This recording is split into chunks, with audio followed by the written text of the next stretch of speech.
In this video as a reply to so many people who have commented on my driving a VW as a daily driver, and it's just weird, you know. I mean, I thought what I said made a lot of sense, but let me clarify one thing real quick.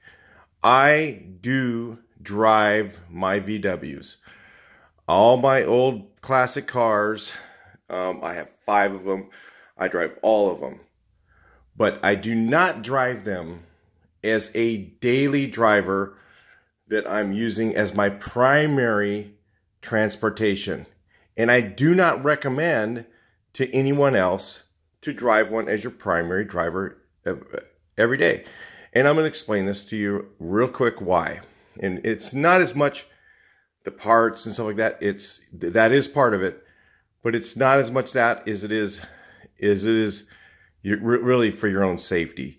Because the safety standards back when they made this car, when there was half as many people on the road as there are now, and people were driving a similar piece of shit car, basically, you know, they were driving something that when you went 70 in your old car, it felt like you were going 70. In today's car, you feel like you're going 70, you feel like you're going 30, you feel like you're going 50. They all feel the same. They're super engineered different than these cars were back in the old days. So why would I say not to drive one of these cars as your daily driver? People go, well, I'll drive it slower because it's an old car, and I'll be more cautious, obviously, and I'll make sure that nobody runs into me. Well, how can you control what other people do? You really can't. So there's no support in this door right here, and if you get hit here, there's nothing but sheet metal between you and the other person. You know, the demise is not going to be healthy, okay? So some guys say, you know, I'll just drive it slower, okay? I'll drive it, you know, like a guy says, hey, I'm a truck driver. And, you know, with a big truck, you know, it doesn't stop for shit. And it doesn't, you know, it doesn't accelerate quickly like a VW, but it's big. And people see that big truck and they know that if they hit you or you hit them, it's going to be ugly. And everybody knows that.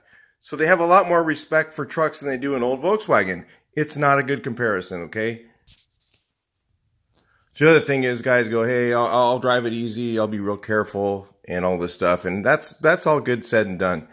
But none of you are late for work. None of you are ever late for work. This is your primary driver for daily transportation, and you're not going to have to hustle one day to get to work. So you're not going to have to jump in the fast lane and jump on the freeway and haul ass because you're running behind or you're late for an appointment. You know what? It's going to happen. And when it happens and your car doesn't stop like the new cars do, because let me just put it this way. You're driving an old Volkswagen. I don't care what kind of disc brakes you got on it. You can have the best ones they have. And you're behind me in my Jetta. You are going to rear end me. Because my car stops so much faster than any of these. I've driven all of them, believe me. I have lots of Volkswagens. I've got classic cars. I know how good they stop. They do not stop as good as a new car that at least my car does. It's not engineered the same because it's some backyard guy engineered the brakes on the disc brake sets. It's not done by a team of engineers in a car builder that's met a safety standard. It's not the same. So you're going to hit me for sure. So there might be another person in front of you when you're in that hurried bad day and you're trying to get to work. So wouldn't it be smart not to drive your VW that day and hop in your other car? You know you're running late. That's why you have a second car. And that's why I'm telling you guys about not using it as your primary daily driver. You can use it as a secondary car, but as a primary daily driver, it's just not smart. That's why you have the other car for those days when you're running late, when you need, you need to get somewhere quickly. You got to drive from here to LA in traffic. You know, it's a hot day and you need the air conditioning to cool off.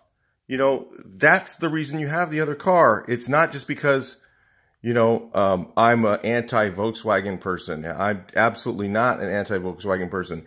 I just don't want to see you get wrecked on the freeway and, you know, have another Volkswagen gone and another person gone for no reason when you could have just done the right thing. So a lot of you guys are going to do this and run your Volkswagens as a daily driver, and that's cool. Maybe you live in a small town.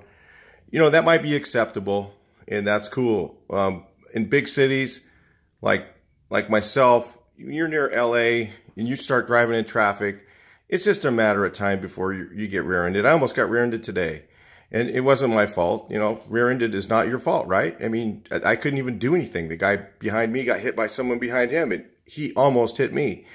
You know, and I rolled forward. I know all the things to do. Everybody thinks, oh, you must be an idiot because you know, I know to roll forward when that happens. It's like, dude, you don't think you're the only person on earth who knows these things. I do too, okay?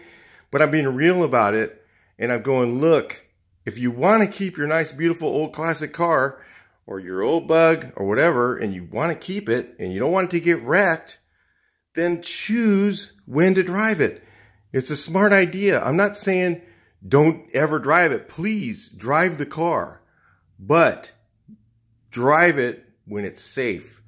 Drive it places that you know that your chances are lower that you can get in an accident. Drive it places, you know, just be smart about it. You know, think about when you're going to drive your car and drive it during those times where it's ideal, you know, and enjoy it during that time. Because let me tell you something. If you're in traffic and you're in your old Bug, you're not going to be enjoying yourself at all. So what's the point of driving the old car in traffic when you know that, you know, you could be in a nice car with the air on, sitting there with the radio blowing on, and just, you know, put your foot on the brake pedal, go forward, you know, foot on the brake pedal again, move forward a few inches, put on the brake pedal, you know, that's what you do in traffic, right? If you've never driven really bad traffic. And leave this car at home. You know, have it for the nice day when it's beautiful out and you can go out and enjoy it and make it an enjoyable experience to drive your VW. You know, people think that I don't drive my car. Oh, sell it to me. I'll drive it. It's like, hell no. You know what? I sold a car many years ago. I fixed a car up. It was beautiful like these. I've got two other ones that aren't in the video, or three other ones that aren't in the video. One, two, yeah, three other ones that are in the video. And listen, you know, I sold this car to this guy. He's a young kid, and it was a beautiful 1970 Bug. Had MP8 spokes on it, lowered a little bit in the front, looked really nice. School bus yellow, beautiful running car, ran great, all new upholstery. And his dad looked at the car inside and out. He went underneath the hood and he looks at all the, oh, this car's never been in a wreck. Oh, it's a good one. It's, you know, whatever. Yeah, it had, but I just made it look like it hadn't, right? I mean, that's the illusion of a fixed up old car. It's not always what you see, it's, you know, what you don't see. And anyway, so he bought the car for his son, and most of the time I never see him again. I've done over 100 cars probably, and most of the time you never see him. I just don't get to see the car again. But this kid lived, you know, a few blocks away from my house. He was about maybe 10 minutes away. And so his dad they go home and they're, oh, we're going to fix it. We're going to do a couple things to it. So I see it later, a little bit later, and I see the front end a little lower. And I'm like, oh, okay, well, whatever. And I see the back end slammed.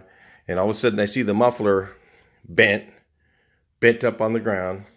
And then I see 2 weeks later, the front end stuffed up to the, you know, up to the beam. Stuffed.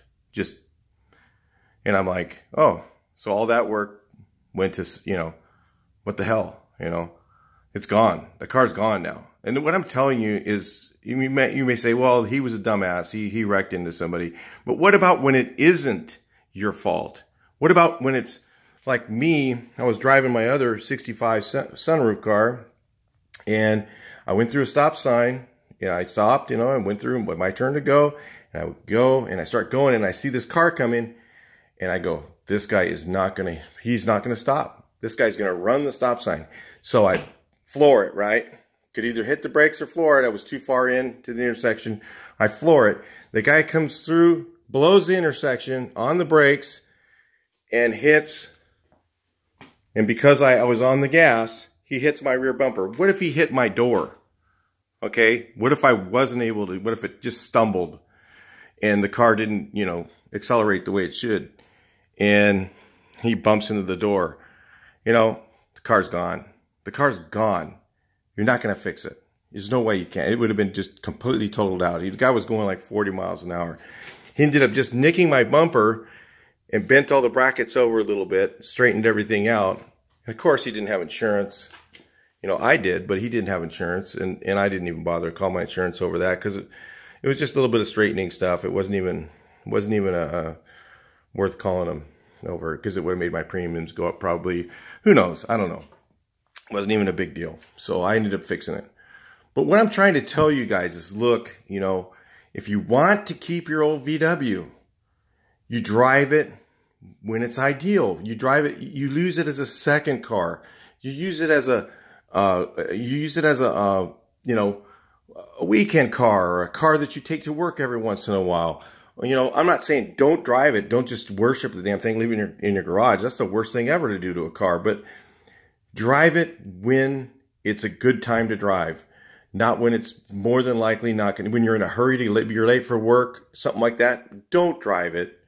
You know, it's the wrong way to go about it. You know, it's not really what a classic car, having a classic car is about.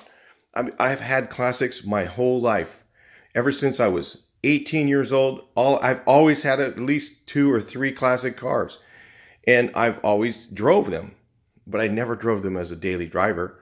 It was always a second car, because I want to live and I want to drive my cars and I want to enjoy the car and I want it to still be there in 10 years. That's the reason why. It's not because I'm an anti-car guy, or I'm not I'm not into it. It's like, no, I'm totally into it. I totally love doing restorations. I love doing cars. I like driving the old ones, but I do it when it's the smart time to drive it. I'm not stupid about it. Being stupid about it is using it every day and not, you know, paying attention to, you know, when you can use something else, when you're in a hurry, or you're going to be late, or it's not safe to drive your Volkswagen. Maybe it's a really bad day. Maybe it's going to snow. You know, not a good idea. All right. So I'll talk to you in the next video. Please like, share, and subscribe.